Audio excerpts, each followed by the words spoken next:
Order! Order! You are an incorrigible delinquent at times. Behave yourself, man!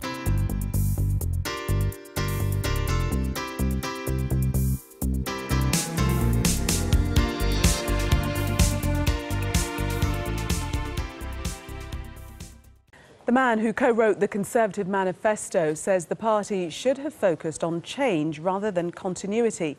Nick Timothy, who resigned as Theresa May's joint chief of staff after she lost her majority in May's election, also conceded that the Tories underestimated the Labour leader, Jeremy Corbyn. Our senior political correspondent, Robert Nisbet, reports. The Conservative campaign, designed to strengthen Mrs May's negotiating hand in Brussels, started off confidently.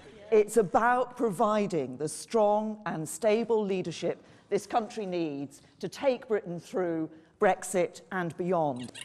But how, after 7 weeks, did a commanding poll lead turn to a lost majority and electoral humiliation?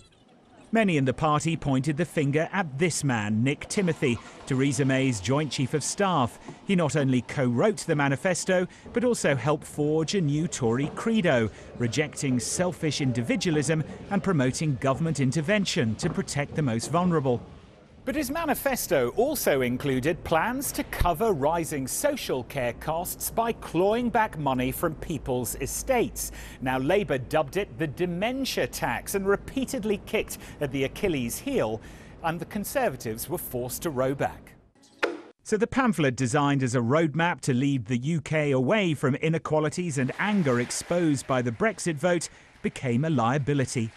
You talk about a coalition of chaos, but isn't this a manifesto of chaos now? Nothing has changed. Nothing has changed. We are offering a long-term solution for the sustainability of social care for the future. In this interview in the Daily Telegraph, Nick Timothy defends the manifesto's substance, but says they went wrong when packaging the message. It was a reassurance and continuity campaign rather than a change campaign. And on reflection, I think that was wrong, he said. The strong and stable slogan wasn't necessarily a problem, but looking back, we would have been much better off with a message showing we understood the need for change. He also claims Theresa May had not planned to sack the Chancellor had she succeeded in increasing her majority, insisting the two get along fine.